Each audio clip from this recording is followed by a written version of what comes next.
Hello and welcome to Where Are You? I'm Luke and I'm back here with you right now. Here as I'm recording, it is the 1st of June 2022. I'm grateful to be here today to set the stage for a conversation I had just a few days ago with Alex Momcilovic. Alex is a friend I met in December back in 2021 in Hawaii at a meditation retreat, mindfulness retreat with the Love, Serve, Remember Foundation, which is a organization that was centered around the teachings of Ram Dass and Neem Karoli Baba. And so this 2021 gathering in Maui was the first time folks got together since this really loved individual left his body and left the space he was in, and so it was a really powerful and a really special time to be there. And Alex is a really powerful and special person to know. I remember being struck so intensely the first time that we were talking. My eyes were just tearing up, and we weren't even talking about anything in particular, just probably about the food or about how great the experience was. But I could almost not keep eye contact because it was this sense of radiance. Really good impression, suffice it to say. And since then, we've kept talking, as I've been fortunate to with a number of the people I met there in that space. And I've watched a few of his videos on YouTube. His channel, Becoming Nobody, Alex Momcilovic. I'll put a link in the description, and I highly recommend checking out some of his stuff. The conversation today came together in part because he is about to travel to India to partake in some fortunate times, and I'm really excited to hear about how that is. And so I wanted to see if I could capture any of the moment before and after that trip, and just spend some more of my time in this world listening to this bright and wise person. So I hope you enjoy the conversation. Glad you're here, and thanks for being. Do you have any ways that you like to define yourself? I'm not really like a person with a great audience, so you're really just putting yourself at the fate of the universe for who might hear this. Yeah, thanks, Luke. I really appreciate you asking me to come on here and talk with you. And I know my meeting with you at first was very beautiful, and I could see very much how you just live so much from your heart. And I remember like my first interactions with you, and I remember you easily getting like emotional, like being in the spirit, like being in that flow of love, and like that you're very sensitive to that. But yeah, I guess um that's a tough question of the defining of the self. But I guess from an outside and inside perspective, I would just say that um I was in this lifetime I was a very troubled child. I came from a very good family, but I was very I was distraught, and I got heavily involved in drug dealing, violence, and drug addiction. And it was now seeing it was like a very strong longing. It was a strong energy and a powerful longing, but it was like I didn't know where to direct it. And that was where I directed it. And after that crashed and burned, and I changed my life, I had sort of a spontaneous spiritual awakening. And that led me to the study of many spiritual, mystical, and religious traditions, and like the practice of many different methods, and just a transformation of consciousness, which I believe was not like a choice, but like it was just destined to happen. Like that I came into this world for whatever the purpose is that I'm here now. And yeah, so I guess I would say I'm involved in many different um traditions. We met in the Ramdas retreat and tradition, which is like the one I'm most primarily involved in, and the one that has the strongest pull to my heart, Ramdas and Maharaji named Karoli Baba.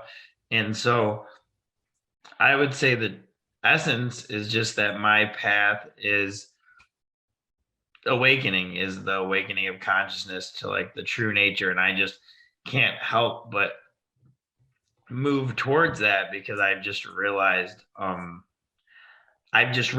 that's like Ramdas would say that that's the only game in town. Like that's the only thing to do is to work on consciousness, on that awakening process. Yeah. That's really, really beautiful. Yeah, I remember being struck and inspired hearing your story and hearing the not lightness, because that's not like not taking it seriously, but the I still got to say lightness, the lightness with which you held it, your past and like lessons that you learned and your present and where you were at, even there in Hawaii, and like hearing how you talk about a lot of these ideas on the videos. It's really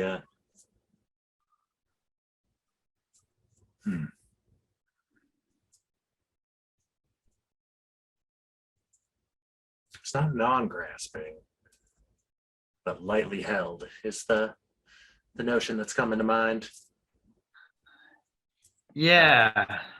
And I appreciate that you pull in like a wide variety of teachings. I mean, that's one of the things that drew me towards Ram Dass's teachings, is a mixture of Hinduism and Buddhism and Judaism and just random, someone beaming in from another star system, transmitting through someone's body. A whole mixture of different sources of information. Yeah, that's why I loved Ramdas too, because that's how I was, and that's the journey I was on. And then I found him and I was like, wow, he's the same as me. So that's like, okay, like I found somebody who integrated all these traditions and practiced it all. And because that's, to me, it's all one and the same. And I find like great joy, just as Ramdas had said, in tuning to the different methods and like the different practices and understandings.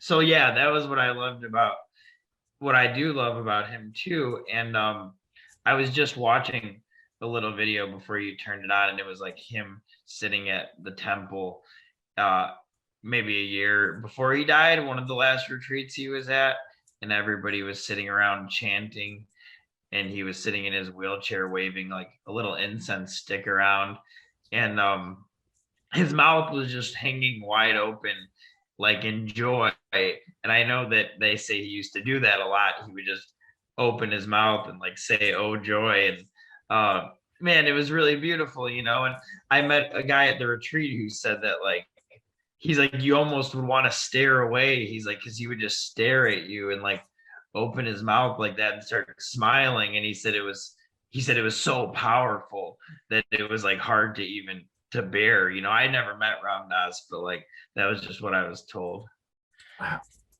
Wow. Do you remember the first like time you came across his ideas or his talks, or the first instance? Yeah, I think it was in I know he died in December 19, so it might have only been in early 2019. And somehow I listened to one of the podcasts on YouTube, that first one of like his, now they have 200 of them, I think.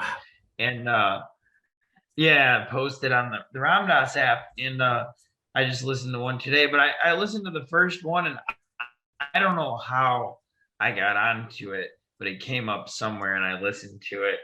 And I just knew, man, I had been listening to Wayne Dyer, and I had studied the Tao Te Ching and the Gita and many holy books and everything like that. But when I listened to Ram Dass for the first time, I just felt like he was speaking from inside me. Like I loved Wayne Dyer and he helped me a lot, but Ram Dass, it was like everything he said just like clicked. Like it was coming from inside myself. Like I knew it to be true. And that was, yeah. And then I was just like hooked from there. Wow. Yeah, I relate to that. Certainly I learned to connect with like the principle of resonance and the noticing ways that truth is more embodied or felt in bodily ways for me, and things that it's always arisen that way. But he's definitely one of the people that, listening to the talks and like hearing the words of, it just struck me in such awareness catching ways. Yeah. And like you said about the the joy, you know, the lightness, Ram Dass, that was what I always loved too, is I have a similar quality. And he would always talk about the cosmic giggle, and Maharaji, his guru, like he would see Maharaji laughing sort of like at whatever he would do or whatever he'd get trapped in or like stuck in. And even in life, when they were around him in his physical form, he used to laugh. And like Ram Dass would make light of the journey and even the hardships on the journey, which I think is you know, it is important, you know. And it's not like a lightness, like he didn't do it in an inappropriate way, like of not having compassion. He had obviously great love and compassion, but also much like of that cosmic giggle, of that like seeing through the illusory nature of everything, like seeing the cosmic joke inside everything, that like there is a lightness to the play, because ultimately that everything is okay, and that everything's perfectly unfolding, no matter how tough or disastrous it might seem from where we are. And what a good time for those lessons to appear in your world in 2019 before everything that was to come.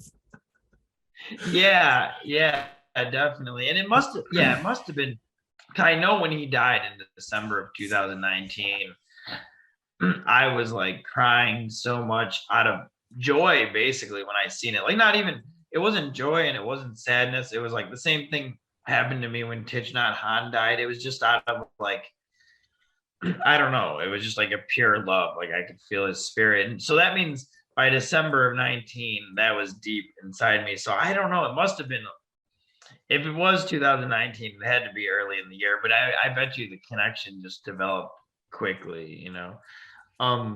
But so many of these, a lot did come after that. The ideas that stick around or that seem to get deepest into us often arrive before you even notice them. You hear something a few times in life, and then that's why you notice at the time that you do, is because it's already clicking with a few points of coming across a person or connecting with an idea. Or, you know, I'm saying just this life, but if you're looking at multiple lifetimes, I'm sure that adds a whole a couple layers of complexity. You were saying something, weren't you, about like something about consciousness, and then you said about multiple lifetimes, and you said, or even about the perspective of a single lifetime. Thank you. I appreciate you tracking that. It was something along the lines of considering how long something takes to sink in. Like often I don't notice a lesson or just the things that I notice because they've already come into my awareness several times in my life before. And so there's some sort of like groundwork or impression or shadow of the actual lesson before it really sinks in. And so often like my first memory of coming across something, I'll later find out isn't actually the first time I came across it. that's just the first time it was like salient enough in my awareness to be saved, or the memory of that is like most prominent. uh, and so just Yeah. in one lifetime, that really defines my awareness. If you start considering lessons that take multiple lifetimes to learn, or what kind of things could be going on there, it's just mind-boggling. Yeah. I had a yearning to listen to the continuity of consciousness talk by Ram Dass today, because I just heard a quote he had said that I just popped up in my feed about like I'll read it right now actually so I don't misquote it. But he says, the ember gets stronger, flames start to flicker a bit, and pretty soon you realize that all we're going to do for eternity is sit by the fire. And I think East Forest made a meditation where he kind of says that. But well, two things. One, that. But first, yeah, the continuity of consciousness is like, as I start to see too that like there's a huge context to each one of our each one of our souls, to each one of us, to our storyline, and like to our incarnations, and like to this huge unfolding process. And that most people are asleep their entire lifetime, and they don't, maybe wake up in between lives, deaths, or they don't. um but as you start to, you kind of like get this sense or feeling that there's like a much larger context to what's going on. I mean, the Buddha, for example, in one of his sutras, he said, I spent 500 lifetimes as a sage practicing patience. So like that's how powerful. So he just says that I spent 500 lifetimes just as a monk practicing patience. So like if that doesn't change the context of how you think about like where you're at and what you're doing, um or the Buddha said that he, in one point, he looked back and seen in the flick of an eye like his last 99,000 incarnations, and that it was just like a drop in the bucket, like it was like nothing. And so yeah, it changes like that, like the lessons you're learning, like why you're here, what you're doing, and like things that like touch you profoundly that you don't know why. Like I have this strong calling towards chanting Hindu devotional music, and I'm like from Northwest Indiana in the United States, where that seems weird, but like the calling of my soul, like my trajectory and storyline, like is probably from there, and yeah, so it's really interesting. But anyways, what I wanted to say about like that made me touch on is about the fire and the embers and dancing for all eternity. That's the space I've been living in now. And it's kind of been a scary space, I have to say, sometimes, because I've been living in this place where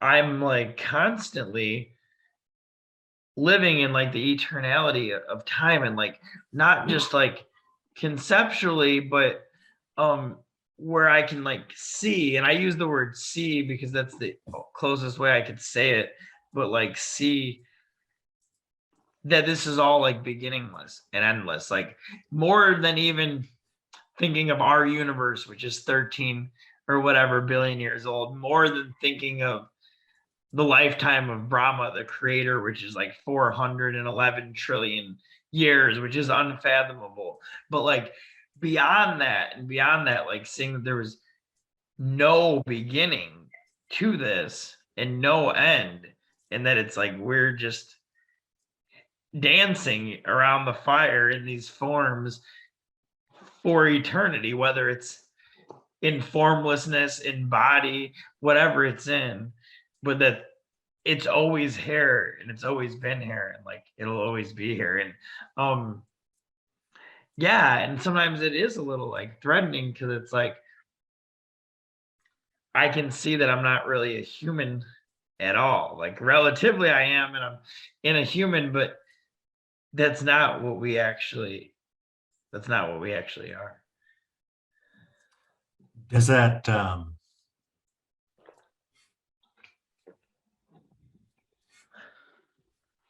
is there any sense of that brings up a lot of different things in my awareness? But one of the more like stressful parts of my brain that's still needs to be calmed a bit is just a sense of like exhaustion, of tiredness, and that kind of description of like things just going on for all of eternity. Does that bring up any sort of that sense of tiredness to you, or is it an energizing notion? Well, like when I was thinking about it today, I was like, one realization that didn't hit me before is like you never lose anybody, and in the Mm, ultimate sense, they are yourself. But two, it's like you have all of eternity to like connect and get back with like these people that you might have lost, or these beings or whatever.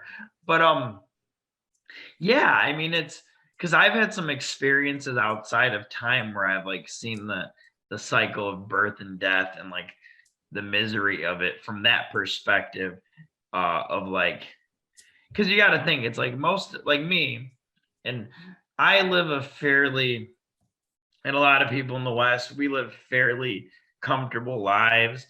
Obviously there's terrible things that still happen, like the school shooting, but like a lot of us live comfortable lives. And you could say like I remember there was a Buddhist monk, here's a good example, talking to Joe Rogan about rebirth and getting off the wheel of birth and death. And Joe Rogan was like, well, I wouldn't mind being like reborn a bunch, like my life's cool. And he was like, the monk's like, yeah, he's like, but it might not always be that way. And also, even in your life, he's like, you're still gonna like, your kids are gonna die one day, like you're gonna die one day, suffering, right? And not only that though, so we still have suffering. And you got to think like on earth, just for example, the amount of suffering that like animals go through, the amount of suffering that just people all over the world, as far as sickness, starvation, birth, death, um old age, loss, mental agony, everything, and going on everywhere, that like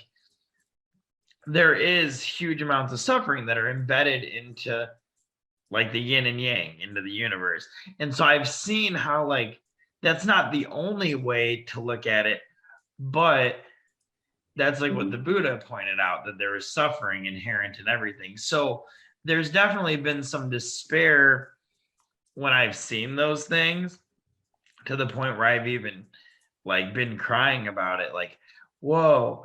um Now also there's the opposite part, which is also going on simultaneously, is like the bliss of eternity, and like the truest nature of ourselves that's not touched by that.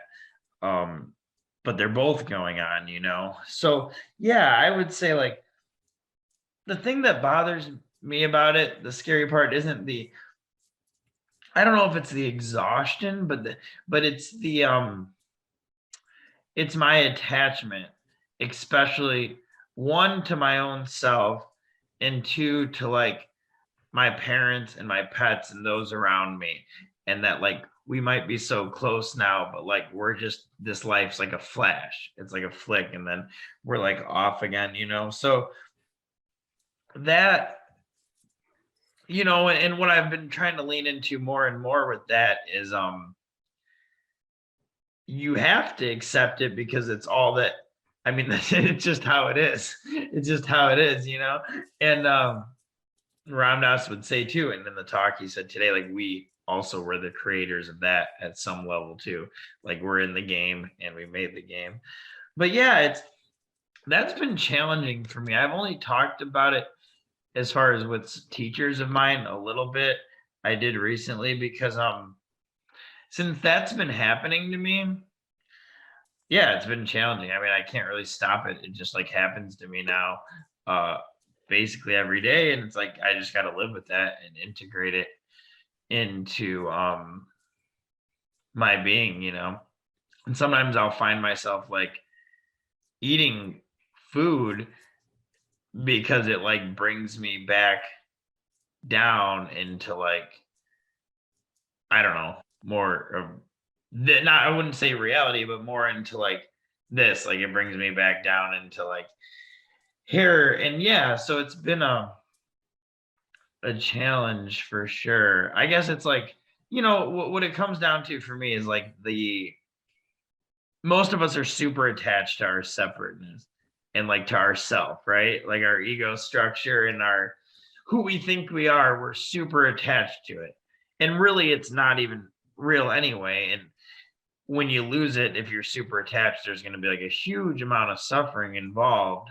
But like, I guess that's kind of the process that like some of us go through when you wake up in the middle of a lifetime, is like that ego, that self kind of dying while you're still alive. And like that's what Eckhart Tolle talks about. And that's what Maharaji said about Christ. Like that's what he told Krishna Das. He said, you have to die the real death, like Christ died, to die while you're still living. He said, if you throw yourself in a river and kill yourself, it's not going to do anything. He's like, you have to die the real death, like Christ died. And yeah, yeah. So just working with those things, Wow. Yeah. Yeah. Thank you for sharing. That was all very relatable. Certainly never a lack of things to work with. What tends to be, if there are any trends, the first thing you notice, the first thing to arise in awareness in the morning? When I wake up in the morning, it's mostly that kind of thing. It's like I kind of am like coming into time, but like with the awareness of the transitory nature of the world and like my true nature. And there's kind of a mix of like it usually comes into awareness with my pets because they're right next to me. And with the transitory nature of their existence. And then I also see like the spiritual nature of their existence too, because I've realized more and more that they like that they're very high beings actually, and that they're like meant to be with me and came here to be with me, and like I can offer a lot to them, which is beautiful. And I do like pray with them and for them and do chanting with them, which is very beautiful. Yeah, just like with your cats, like being around you, and Absolutely.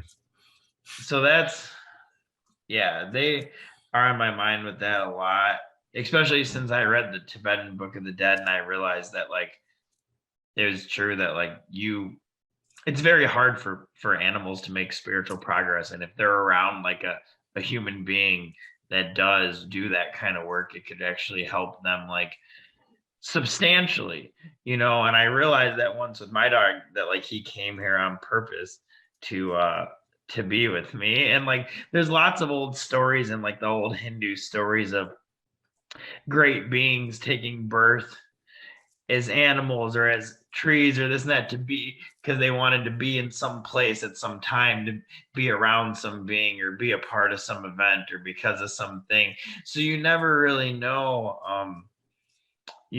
what the context is of where they are and why they are. But yeah, I guess that would be, my waking state is, yeah, it's that, I guess. It's kind of like coming into time, seeing the transitory nature of everything,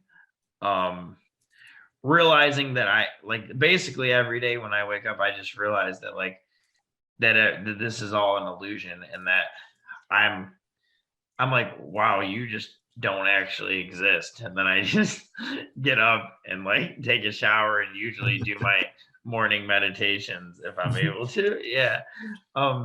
Chop wood, carry water. What? Chop wood, carry water. Yeah. Yeah. It's an interesting thing to live in the world when you know that it's like, that it's not real, it's an interesting thing to like, my friend always says that. He's like, man, it'd be easier if I was just like an atheist or something and just thought like, just didn't care. He's like, it's hard when you like are wake up in the middle of a lifetime and you just know you're just out here, you know? Yeah. Yeah, there's this weird paradoxical way that my life has gotten more solid and more serious and like just more, not quite higher stakes, but maybe higher, more of a felt sense of like entanglement in it at this point in my life with spiritual awareness and beliefs versus points where I was more agnostic or atheist and was like, it just is, it's just what I perceive in this moment, nothing else. Yeah. And like thinking that it was all only real in that sense made it, just less, I guess, less important, less like miraculous. I don't like saying that either because I was always lucky enough to experience a beauty and a wonder at the world. So that was still like just miraculous that anything exists at all. How strange Yeah. it is to be anything at all. But then now that Yeah. I have this notion in my mind that this is not real, while simultaneously holding the relative reality, the seeming realness of it, the amount that I care about it, like the contrast between those two things that my mind holds creates this much deeper experience to it that didn't happen before. Yeah. Yeah. I can feel that. I can feel that definitely. Yeah, living in the world.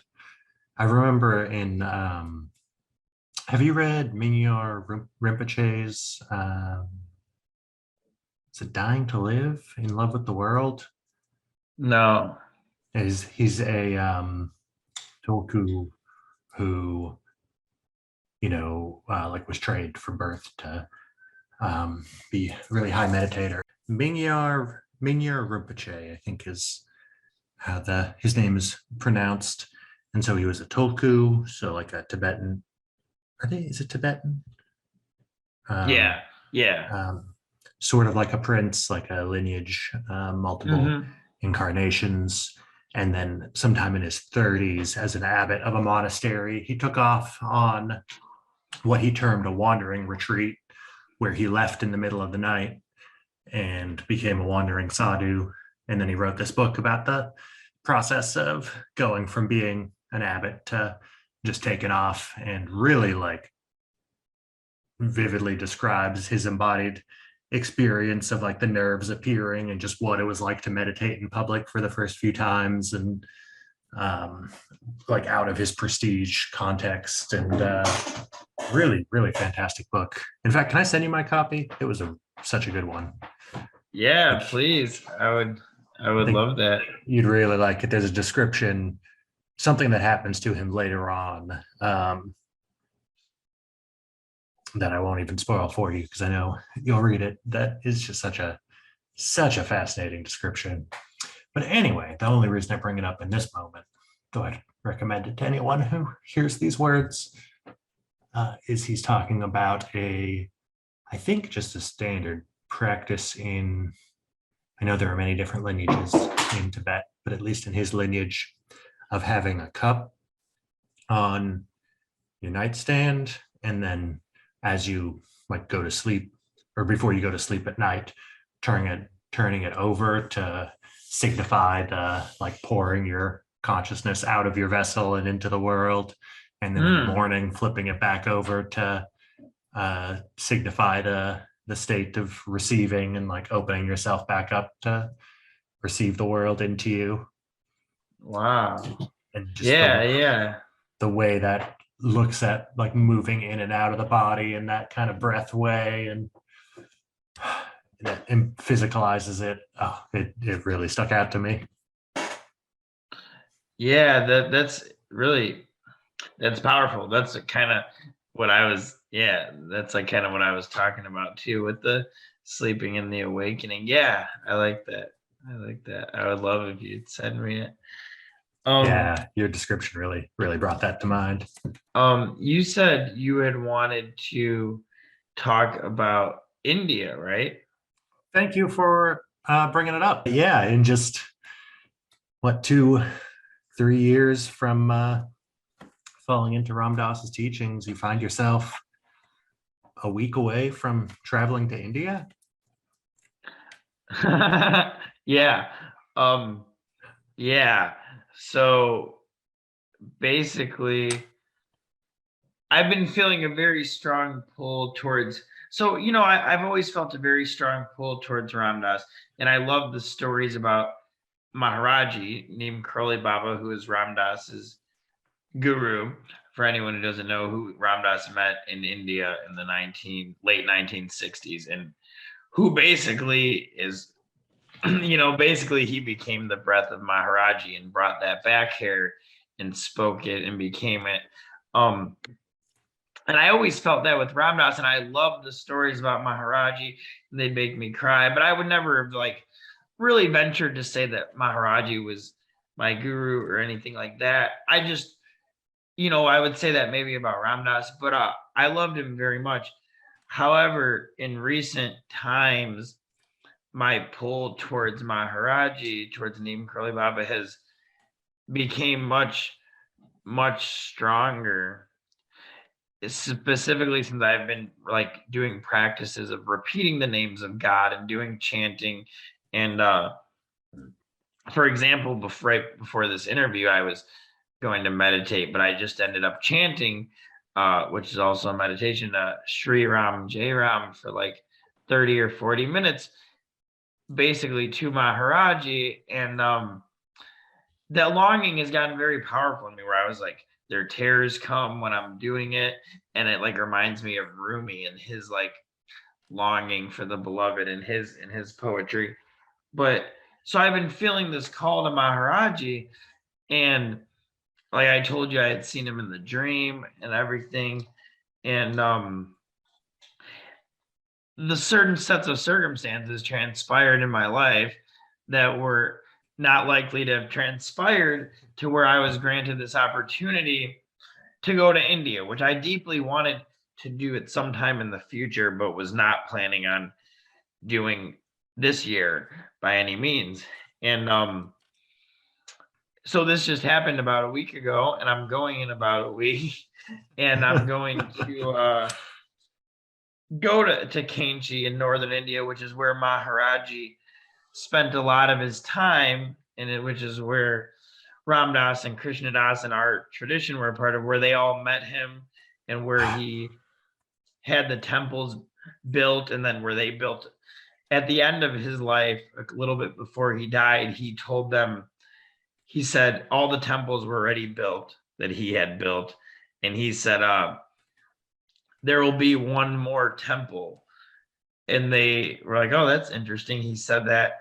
And it ended up being that they built a Maharaji temple after he passed in his honor. And that was the last, not, for him. And that was the last temple. But yeah, so I'm going to be spending just about a week out there. But yeah, it's yeah, I feel the calling to go, and it just kind of transpired. And so I'm very much looking forward to be able to connect with that energy and those people in that space. Yeah, how do you prepare for that kind of energy to open yourself up to that kind of space? I don't know, you really don't, I guess. No, I mean, I'm just doing the same things that I do and the same practices that I do. And it's not even really from my side. It's I've been feeling it more coming to me from Maharaji. And I, after years of listening to Ram Dass talks in the last few months, I mean, I thought I understood. I've listened to him for so long. I know everything he says. I've heard everything he said, but some of the stuff I even deeper clicks. Oh, that's what he was saying. And he always used to say his primary method of spiritual practice, even though he did all these things, the one that encompassed it all was called Guru Kripa, which is the grace of the guru. And like, so his primary method was using his guru to get free, for him to get enlightened. And so I used to hear him say that, and like I knew what he was talking about, but now I've been understanding more. And after listening to Krishna Das's Chants of a Lifetime, um, understanding more what that real devotion is, and how Ram Dass, his whole life was literally like encompassed by Maharaji. Like it was a dialogue with Maharaji, and he was living in him, you know. And Krishna Das said in Chants of a Lifetime that when he was hanging out with Dada, which was one of Maharaji's great devotees, that after Maharaji had passed, they were sitting on the porch together, and Krishna Das was like trying to tune in to his energy, to his mind. And he said all that came up was just like images of Maharaji, like that Dada's whole consciousness was just like encompassed by that, you know, which people wouldn't, you know, which is a tricky thing with gurus, because you wouldn't, in the West, you might think like, oh, that's weird. Like, what is it? Some like devoting to some guy, or like, you know, and there's all the stories about bad, bad gurus or teachers that did bad things, and people think of it as a weird thing. But I think the best explanation is like Ram Dass used to say it, like a guru isn't just a groovy teacher or a wise man or like a pundit or like someone that's learned. A real guru, and like what he meant by the term is, he would say a guru is a pure mirror. He isn't anybody at all. He's a spiritual vehicle that is just he, she, it, for your enlightenment, is a being that's totally finished with their karma, their need for existence, and they're just there as God to help free beings, basically, you know. So yeah, feeling that, I've been feeling more in his talks like the reality of that. And like, you know, Ram Dass used to say sometimes, like when I light the incense in the beginning of the talk, like I invoke my guru. And he was like, you might not like believe that. He's like, but he's here now with me. He's like, and I don't just like surmise that. He's like, I know it. And that's interesting, you know, like how and I've been feeling more of the reality of what he was saying there. Yeah. Yeah. Oh, fascinating. I am excited to talk to you after you come back from the travel and just see, I mean, generally to hear anything about the experience, to see if your eyes are just glowing, radiating out celestial light. Yeah, you know, it's like, yeah, hopefully. It's not like, you know, I don't have any expectations, and I just know it's meant to be done. And that's how I do all my spiritual work, is like, it just is meant to be done. So it just happens and I do it, you know.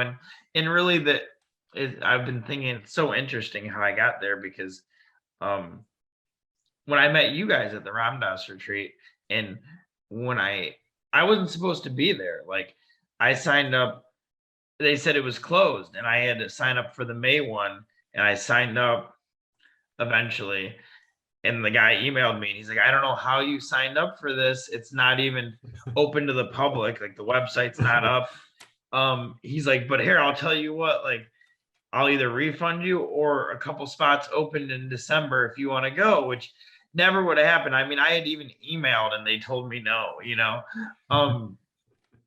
So I went there unexpectedly, and then I met Nikki Walton unexpectedly, which I never would have met, who's the reason I'm now going to India. So it's just like an unfolding process, you know, that like I think as we have that pull towards awakening, it's like a process that the one thing that's helped me is I never think of myself as like the doer or the actor or the controller in that sense. And I know that like the process is it just happens, it's just a happening. And so like here it is. Yeah. No need to identify too strongly with that process to allow it to transpire. Yeah. Because I think a lot of times we think like our thoughts, people talk about the five sense, all the senses are powerful. Like the taste is powerful, like sexual and lust is powerful. All of it, what we see, but the thoughts are so powerful, and that's another sense, is like the mind. And so most of us are just like so identified with our thinking, and like thinking we're the controller and everything. But when you really start to like quiet down and penetrate into that, like where are these thoughts arising from, like where are these actions coming from? Because people will say like, I have free will, I'm choosing to do this and this. But it's the question isn't that, it's like who is the I that's doing that though? Like where's that coming from? Who do you mean when you say that? Like what is that? So it's interesting. But like penetrating into that through like meditation and just through cultivating awareness. Yeah. I'm what, 28 right now, and I can't imagine before probably 26 that I ever had a moment where a thought arose in my mind, and my awareness noted it as a thought rather than it just being the internal awareness. The thought arises and immediately identified, and that's the whole experience. And now with meditation, there are times where there's a sense of seeing multiple thoughts arise simultaneously, or multiple streams of thought like processing in my mind, or just the sense of non-identification. So like thoughts showing up in smaller or more like spatial ways. And I couldn't have even understood, like if I could write a letter back to my past self right now, I don't think I could put words to explain it in a way that my awareness at that time would have been able to conceptualize. I just have to keep floating along, and over time the nature of my awareness has shifted, or I don't know, sharpened or changed in ways that couldn't have just constantly been deciding to do, and like directing from above, directing from the ego. Yeah, and that's why it's like you couldn't, like you said, you couldn't have wrote it to yourself, because it's just like it's subtle. And like Krishnadas always expresses, like in his book that I've been reading, that practice helps uncover it.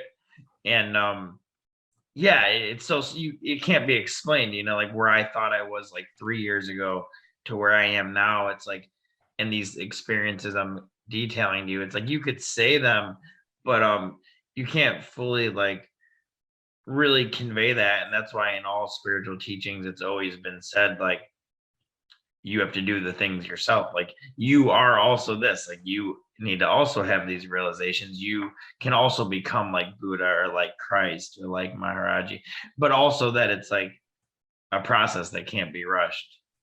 That we have to just honor where we're at. Maharaj or Ramdas said, I was looking for the quote because you were talking about the thoughts passing by, and like not having the awareness a couple years ago. I just heard it. He was talking about the wind, and he's like, well, when the wind blows by, you don't like, you let the wind blow past you and you let it do what it does. You don't start thinking, where it's going next, or what it got tangled up in the trees, or you just let the wind pass and you don't think where it came from and you just let it go. And he's like, if we're going to have thoughts and we can't stop them from coming, treat them like that. Just let them come and let them go. And you don't have to follow them on these big trains of thought and weave these big webs of them. Just let them come, pass into existence, and or pass out of existence. Yeah. And sometimes if you have your like squirrel suit, hand glider on, and nowhere else to be, you can just put up your wings and get caught in the stream of the thought, get swirled away. Yeah, definitely. Definitely.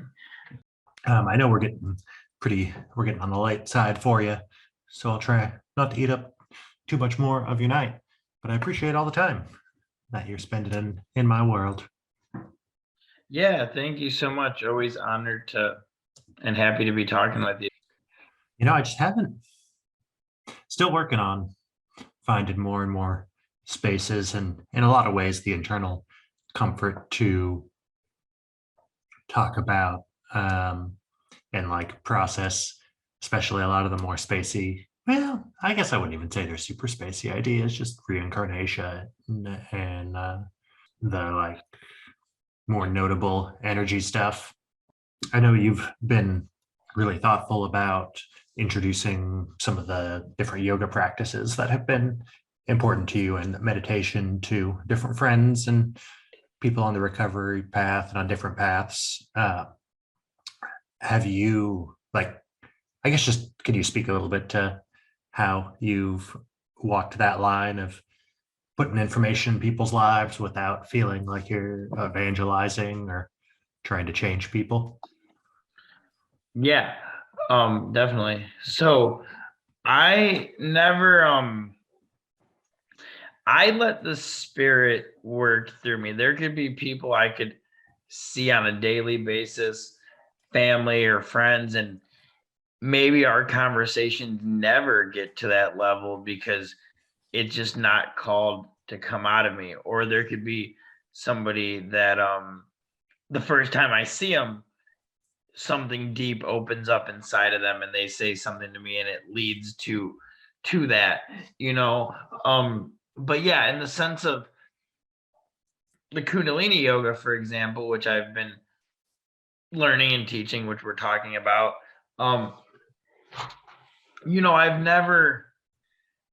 I do yoga and I'll make say posts about it on social media, and I do it in ways that I think are informative and that show people about the messages and the teachings and like the practice.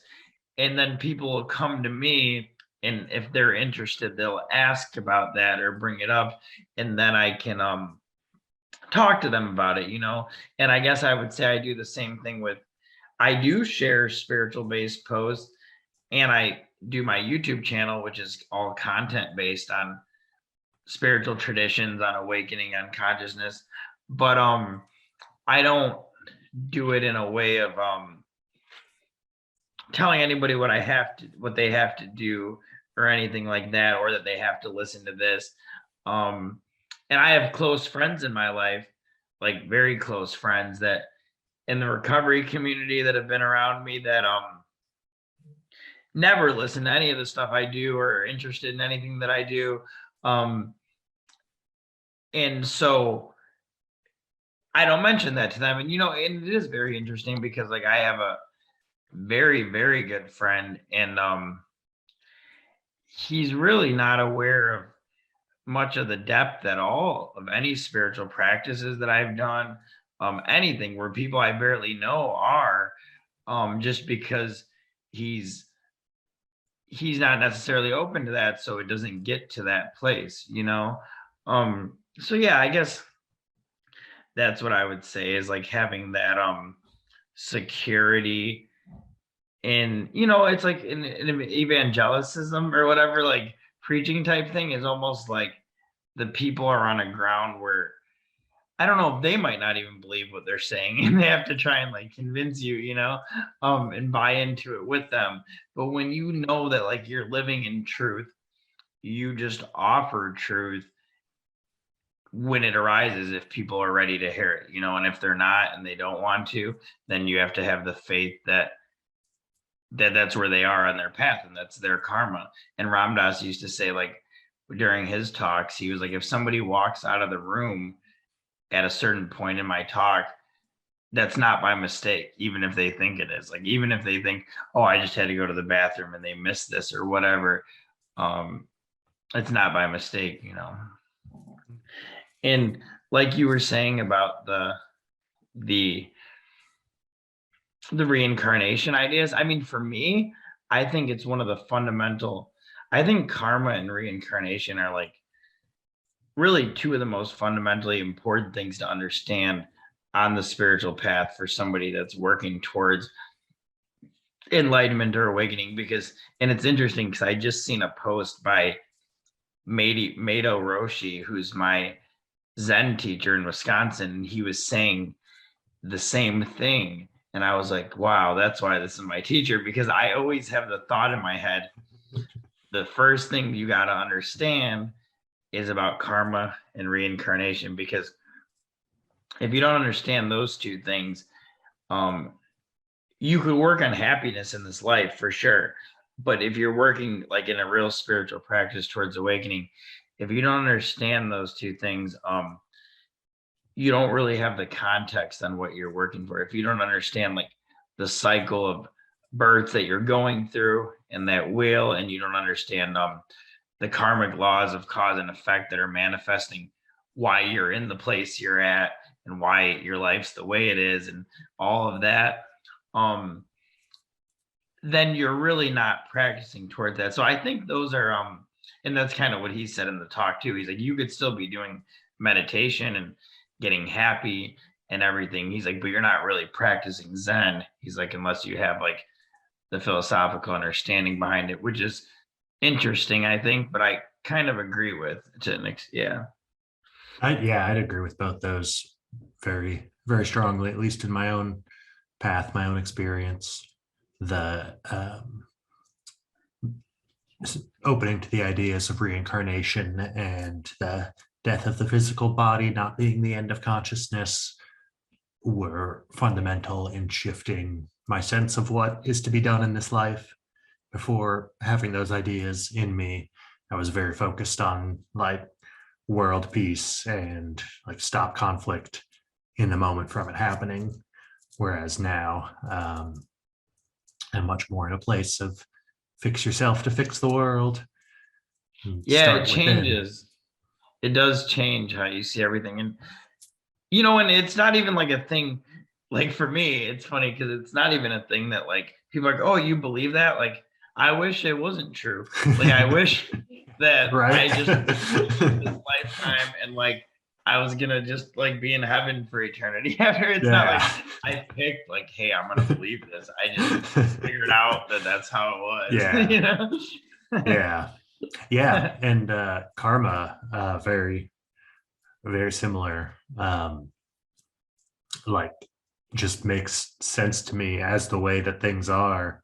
And like as I've spent more time sitting with the notion of karma and like hearing different people talk about it, there are ideas connecting, like seeing how the same thing that is being described there is showing up in all the different spiritual traditions and all the different law and rule structures, like different kosher or halal eating practices and different just codes of conduct and how to lead your life or how to treat guests or how to deal with all these different energy flows that are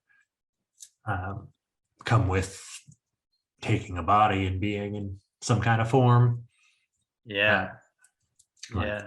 Karma really provided the bridge to see the like coding of reality in my mind for it to make sense. The framework for it to all come together. And it's not like I just chose like, oh yeah, that's what I want to be the case. No, that's beautiful. I like that because it's like everything. everything's comes from your karma, like for everything from the way somebody looks to what their personality traits are to the illnesses they have in their body to the family they grow up around to like all of it, which is really almost like unfathomably insanely intricate and powerful that like there's this whole perfect flow of energy in the universe, like souls inside of bodies, like that, like really you to think of how extraordinary that all is, that is like existence is like is extraordinary, and we only have like the briefest the thing of it, and like the formlessness of existence is even more so. But yeah, yeah, like that it all is like flowing together perfectly is very interesting, very powerful. Still, I get frustration arises when my cat is attacking my wall hangings. And I guess that just means I've got some work to do. I can relate, man. I can relate to that with my dogs. On the offering the teachings that have resonated with you, like I was saying early on in a bit that may have been cut out of the recording at this point, but we'll see where I start the recording at. I really like your videos and find them to be like a really open presentation of information. And as you were kind of talking a minute ago about the way that you hold that, I really loved that description. There was an impression that came into my mind of like evangelical or like evangelism around an idea being more like a baton passing. And it's like you have to like put something that you're grasping onto and get someone else to grasp onto it into their hands. And there's like a pressure, like a race element of, you got to pick this thing up that I'm putting down here for you, for some whatever frantic reason, versus the Buddhism was one of the first things to catch me because of the way that it's like, we're not going to tell you anything to believe. Like, here's some stuff you could try and see what happens. And then here's what we found. And you're welcome to take anything you want. But it's like you're putting down a blanket with a bunch of fruit on it and just offering. Yeah, exactly. And you got to think like all these great beings that like wrote the Vedas, like the rishis in Hinduism, and like Krishna and Buddha and Christ, and like they did that just to the bodhisattvas, like to share with other beings. It wasn't like they were invested in trying to get you to buy into something. They were just they didn't have to do that. It was just out of their compassion and their love for the Dharma, for the truth that they wanted to share with other beings, so that we could see it, that there is a path, so we could even know that there's something, because you got to think like, imagine if you were in like North Korea or something like that, where there's like no access to anything, total dictatorship, like atheists. And I'm not sure, like maybe they do have like holy books they sneak in there, I don't know, but like you got to think how hard it would be to connect to spirit, because like even if somebody had some longing inside them, like it would be hard, because it'd be like always shut down at every turn, and like nobody would really be willing to talk about it or like foster it. And like I'm sure it could be there, but it wouldn't be easy. I'm sure it would not be easy to like cultivate, Yeah.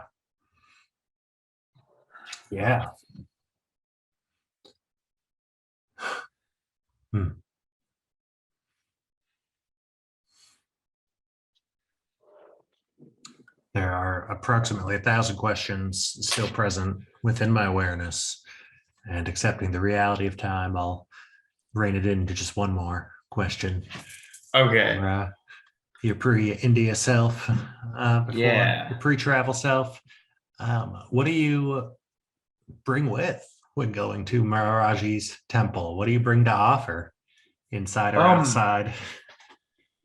Yeah, I don't know. I mean, I really don't know. Like I'm just going out there with I guess, my beads and a couple of books. I want to read on the way this Ashvatara Gita if I get some time to read, and a book of Krishna I'm reading. And that I guess that's really it. And I'm just gonna be with myself. And as far as like offerings at the temple, I'll just see what the guide like recommends, what's the customary of it. I know it's gonna be, I seen Nina Rao, the chanting the woman that does kirtan. For anyone who doesn't know, she's like just like Krishna. She does lots of chanting, and kirtan is very very beautiful. Yeah, she's out there right now, and she posted a picture of like, she's like, it's not even June yet, because June's like when everybody goes, and June 15th is like the biggest day out there at the temples in Kainchi. She's like, it's not even June yet, and I've never seen so many devotees here in line for darshan, and there was like tons of people. So we're coming at the height of this, so I would assume it's going to be like vast amounts of people, and we're probably going to be waiting like in lines and hanging out, and I don't know, it's just going to be real life, man. And it's yeah, so I will be very happy though if we are able to do another interview to talk about how everything goes afterward. But yeah, I'm just bringing myself, and just what it happens is going to be what happens. Beautiful. That's all that can happen. In fact, is whatever happens. Yes. Huh. Yeah, thank you. Yeah, thanks so much for having me on. It's so great talking with you, and such an honor. And I look forward to being able to do so again. And I look forward to this video, this audio recording, hopefully being posted at some time in the future. And yeah, I will get this up soon. Thank you for sharing your inner and outer experiences. I'm just glowing. I love all the things that you're sharing, and your path is such a just inspiring, well held. I like the ways that you exist in this world. Thanks for being here. thank you. You too. Safe travels. Yeah, much love.